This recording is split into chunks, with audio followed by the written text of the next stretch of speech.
আমি আবির। আমার জীবনটা সাধারণই ছিল, 10টা ছেলেরই মতো। পড়াশোনা, বন্ধুবান্ধব, আড্ডা, এই ছিল আমার জগৎ। ভবিষ্যৎ নিয়ে খুব বেশি উচ্চাকাঙ্ক্ষা ছিল না। দিনগুলো কেটে যাচ্ছিল এক ছকে বাঁধা নিয়মে। কিন্তু একদিন সব পাল্টে গেল। সেই দিনের কথা আমি কোনো দিন ভুলতে পারবো না। সেদিন ছিল পূর্ণিমা রাত। আকাশ জুড়ে দুধ সাদা চাঁদ ঝলমল করছিল, আর তারাদের মেলা বসেছিল যেন। আমি ছাদের রেলিং ধরে দাঁড়িয়ে আকাশের বিশালতার দিকে তাকিয়েছিলাম। হারিয়ে যাচ্ছিলাম অনন্ত নক্ষত্রলোকে। হঠাৎ একটা আলোর ঝলকানি। চোখ ধাঁধানো সেই আলোর রেখা যেন সরাসরি চাঁদ থেকে নেমে এসেছিল আমার সামনে। আমার দৃষ্টি আকর্ষণ করছিল এক অদ্ভুত তীব্রতায়। আমি ভয়ে চোখ বন্ধ করে ফেললাম। আবার খুলতেই যা দেখলাম, তাতে আমার পায়ের নিচের মাটি সরে যাওয়ার উপক্রম হলো। আমার সামনে দাঁড়িয়ে এক অপ্সরী। তার সোনালি চুল বাতাসের সাথে দুলছে, যেন কোনো অদৃশ্য হাওয়ায়। প্রতিটি গোছা যেন খাঁটি সোনা দিয়ে গড়া। পরনে ঝলমলে পোশাক, যা চাঁদের আলোয় আরও বেশি উজ্জ্বল দেখাচ্ছে। তার প্রতিটি সুতোয় যেন তারার ধুলো মিশে আছে। আর তার পিঠে দুটো ডানা, স্বচ্ছ ঝিলমিল করা, যেন কাঁচের তৈরি, কিন্তু একই সাথে রেশমের মতো নরম ও পেলব। সেগুলো থেকে হালকা নীলচে আভা বিচ্ছুরিত হচ্ছে, যা রাতের অন্ধকারকে আরও রহস্যময় করে তুলছিল। সে আমার দিকে তাকিয়ে মিষ্টি হাসল। তার সেই হাসি যেন পৃথিবীর সব সৌন্দর্যকে ছাপিয়ে যাচ্ছিল। আমার হৃদয়ে এক নতুন সুর বাজিয়ে তুলছিল। আমি কিংকর্তব্য বিমূঢ় হয়ে তাকিয়ে রইলাম। আমার মুখ দিয়ে কোনো কথা সরছিল না। এ কি বাস্তব, নাকি আমি স্বপ্ন দেখছি? আমার মস্তিষ্ক যেন বিশ্বাস করতে পারছিল না চোখের সামনে দেখা এই অবিশ্বাস্য দৃশ্য। সে হেসে বলল, ভয় পেও না আবির, আমি তারা, এক পরী। তার কণ্ঠস্বর ছিল ভায়োলিনের সুরের মতো, যা আমার কানে মধু ঢেলে দিচ্ছিল। তার প্রতিটি শব্দে ছিল এক অদ্ভুত মাদকতা, যা আমাকে মুহূর্তেই বিমোহিত করে ফেলল। তারা নামের সেই পরী আমার জীবনে এক রহস্যময় অধ্যায়ের সূচনা করল। প্রথম দিকে আমি বিশ্বাসই করতে পারছিলাম না। এও কি সম্ভব? পরী আমার বাড়িতে? সে আমার সামনে দাঁড়িয়ে, তার ডানার মৃদু আওয়াজ আমি শুনতে পাচ্ছি। তার পোশাকের সুগন্ধ আমার নাকে আসছে, যেন কোনো বুনো ফুলের বাগান থেকে উঠে এসেছে সে। তবুও বিশ্বাস হচ্ছিল না। আমার লজিক্যাল মন বারবার প্রশ্ন করছিল, এটা কিভাবে সম্ভব? কিন্তু তার মিষ্টি হাসি, তার কথার জাদু, তার নিষ্পাপ চাহনি আমাকে ধীরে ধীরে তার প্রতি আকৃষ্ট করে তুলল। সে আমার সব সংশয় দূর করে দিল তার স্নিগ্ধ উপস্থিতি দিয়ে। সে আমাকে পরীদের জগতের গল্প শোনাত, তাদের রহস্যময় ক্ষমতা, তাদের সুন্দর বাড়ি যা মেঘেদের ওপরে অবস্থিত, তাদের জীবনযাত্রার কথা। সব কিছু আমার কাছে কল্পনার চেয়েও বেশি আকর্ষণীয় লাগছিল। আমি ঘণ্টার পর ঘণ্টা মন্ত্রমুগ্ধের মতো তার গল্প শুনতাম। প্রতিটি গল্প যেন আমার মনের গভীরে এক নতুন জগৎ তৈরি করছিল।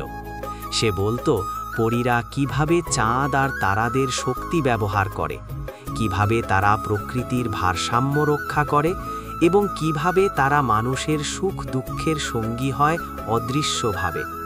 তারার সাথে আমার দিনগুলো স্বপ্নের মতো কাটতে লাগলো। সে আমাকে নিয়ে আকাশে উড়তে যেত, যা ছিল আমার জীবনের এক অবিস্মরণীয় অভিজ্ঞতা। প্রথমবার যখন তার হাত ধরে আকাশে উঠেছিলাম, আমার মনে হয়েছিল যেন আমার সব বন্ধন ছিন্ন হয়ে গেছে। পৃথিবীর সব চাপ, সব উদ্বেগ যেন মুহূর্তেই উধাও হয়ে গিয়েছিল। মেঘেদের রাজ্যে ভেসে বেড়াতাম আমরা। কখনো মেঘেদের মাঝখানে লুকোচুরি খেলতাম, তাদের নরম তুলতুলে শরীর ভেদ করে উড়ে যেতাম। কখনো বা তাদের নরম তুলতুলে বিছানায় শুয়ে তারাদের গল্প শুনতাম। তারা আমাকে চিনিয়ে দিত বিভিন্ন নক্ষত্রপুঞ্জ, তাদের পেছনে লুকিয়ে থাকা পৌরাণিক কাহিনী। শহরের কোলাহল থেকে দূরে তারার ডানার ছায়ায় আমি এক নতুন পৃথিবী খুঁজে পেয়েছিলাম, এক জাদুকরী জগৎ যেখানে সব কিছু সম্ভব। সে আমাকে দেখিয়েছিল প্রকৃতির আসল সৌন্দর্য, যেখানে প্রতিটি ফুল, প্রতিটি পাখি, প্রতিটি জলধারা যেন এক নতুন গল্প বলছে। সে আমাকে শিখিয়েছিল কিভাবে ক্ষুদ্রতম জিনিসের মধ্যেও সৌন্দর্য খুঁজে নিতে হয়, কিভাবে একটি গাছের পাতার রঙের তারতম্য এক শিল্প হতে পারে। তার চোখে আমি প্রকৃতিকে নতুন করে দেখতে শিখলাম, এক অন্য দৃষ্টিতে। একদিন তারা আমাকে বলল, আবির, তোমাকে একটা বিশেষ উপহার দেব। আমি উৎসুক হয়ে তাকাতেই সে তার হাতে থাকা একটা ছোট উজ্জ্বল স্ফটিকের দানা আমার হাতে দিল। দানাটা অদ্ভুতভাবে জ্বলজ্বল করছিল। মনে হচ্ছিল এর ভেতরে যেন অসংখ্য তারার আলো আটকে আছে। এটা তোমার ইচ্ছে পূরণ করবে, তবে সাবধানে ব্যবহার করবে, সে বলল। তার চোখে এক গভীর সতর্কতা ছিল। আমি অবাক হয়ে তাকালাম। ইচ্ছে পূরণের স্ফটিক, এও কি সম্ভব? আমি তাকে প্রশ্ন করলাম, এটা কিভাবে কাজ করে? সে হেসে বলল, যখন তোমার মনে তীব্র কোনো আকাঙ্ক্ষা জন্মাবে, তখন এই স্ফটিককে স্পর্শ করে তোমার মনের কথা বলবে। কিন্তু মনে রাখবে, এর শক্তি সীমাহীন নয়, আর প্রতিটি ইচ্ছার পেছনে একটি দায়বদ্ধতা থাকে। আমি প্রথম দিকে বিশ্বাস করিনি, ভাবলাম এ হয়তো তার কোনো জাদু। কিন্তু একদিন বন্ধুদের সাথে আড্ডায় বসে যখন আমি স্ফটিকটার কথা বললাম, তারা হাসাহাসি শুরু করল। তারা আমাকে নিয়ে মজা করতে লাগল। আবিরের গার্লফ্রেন্ড পরি আর তার উপহার ইচ্ছে পূরণের স্ফটিক, চল এখন কি চাইব? আমি তাদের উপহাসে খানিকটা বিব্রত বোধ করছিলাম। আমার আত্মসম্মানে লেগেছিল। আমার মনে মনে ভাবলাম, যদি সত্যি এটা কাজ করে তাহলে। আর তখনই আমার মনে হলো, ইস, যদি এখন একটা মজার কিছু হতো যা তাদের হাসি থামিয়ে দিত। মুহূর্তেই দেখলাম আমাদের সামনে রাখা চিপসের প্যাকেটগুলো হঠাৎ করে নাচতে শুরু করেছে। আমরা সবাই হতবাক। চিপসগুলো লাফাতে লাফাতে নিজেদের মধ্যে ধাক্কা খাচ্ছিল, যেন তারা কোনো অদৃশ্য ছন্দে নাচছে, আর প্যাকেটের ভেতর থেকে চিপস বেরিয়ে এসে শূন্যে ভেসে বেড়াতে শুরু করল।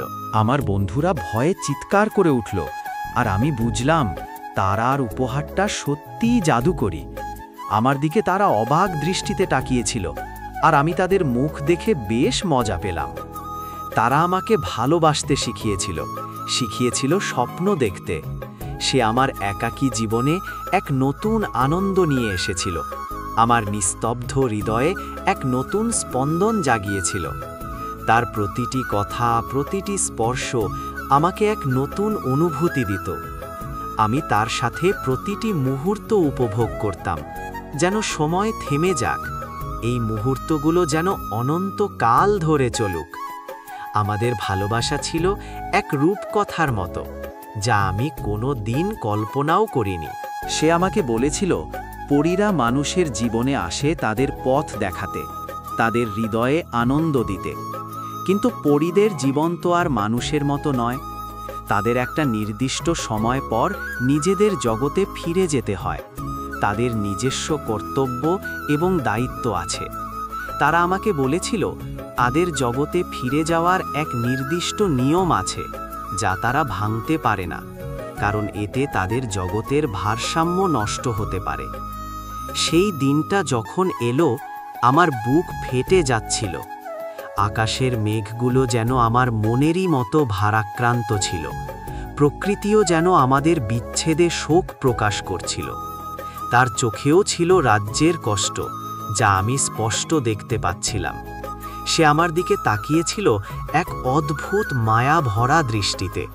সে আমাকে জড়িয়ে ধরে বলল, আমি সবসময় তোমার হৃদয়ে থাকব আবির। ভালোবাসা কোনো সীমানা মানে না, কোনো দূরত্ব মানে না। আমাদের ভালোবাসা এই মহাবিশ্বের ওই অনন্ত। তার ডানার উষ্ণ স্পর্শ আমার মনে এক চিরন্তন স্মৃতি এঁকে দিল। তার শরীরের সুগন্ধ আমার সত্তায় মিশে গেল। সে আমার কপালে একটা চুমু দিয়ে ধীরে ধীরে আকাশে মিলিয়ে গেল। তার চলে যাওয়ার সাথে সাথে আমার জীবনের আলোও যেন নিভে গেল। আকাশ জুড়ে নেমে এলো এক অদ্ভুত শূন্যতা। পৃথিবী যেন তার সব রং হারিয়ে ফেলল। সে চলে গেল।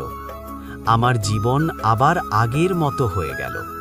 কিন্তু আমি আর আগের আবির ছিলাম না। তারা আমাকে যে ভালোবাসা আর স্বপ্ন শিখিয়েছিল, তা আমার জীবনের সবচেয়ে বড় পাওয়া। তার স্মৃতি আমাকে প্রতিক্ষণ তাড়া করে বেড়ায়, আমাকে হাসায়, আমাকে কাঁদায়। তার দেওয়া স্ফটিকটা আমি সযত্নে রেখেছি আমার বুকের খুব কাছে। মাঝে মাঝে যখন খুব একা লাগে, যখন তার অভাবটা তীব্রভাবে অনুভব করি, তখন ওটাকে হাতে নিয়ে তার কথা ভাবি। স্ফটিকটার মৃদু আলো যেন আমাকে তার অস্তিত্বের কথা মনে করিয়ে দেয়। মাঝে মাঝে পূর্ণিমার রাতে আমি ছাদে যাই, চাঁদের দিকে তাকিয়ে থাকি। মনে হয় ওই তারাদের ভিড়েই কোথাও আমার তারা লুকিয়ে আছে। হয়তো সেও আমার দিকে তাকিয়ে আছে। হয়তো একদিন আবার সে ফিরে আসবে আমার জীবনে, আবার আমার পৃথিবী আলোকিত করে তুলবে তার জাদুকরী উপস্থিতি দিয়ে। আমি জানি আমাদের প্রেম অমর। সে যেখানেই থাকুক, আমাদের ভালোবাসার রেশ আমার হৃদয়ে সবসময় থাকবে। আর আমি অপেক্ষায় থাকব সেই দিনের, যেদিন আবির আর তারার পথ আবার এক হবে।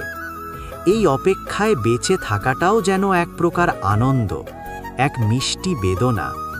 আমি বিশ্বাস করি ভালোবাসা সত্যিই অমর, আর তারার সাথে আমার সেই রহস্যময় প্রেম কোনো দিনই শেষ হবে না। সে আমার জীবনের এক অবিচ্ছেদ্য অংশ হয়ে থাকবে, এক সুন্দরতম স্মৃতি হয়ে।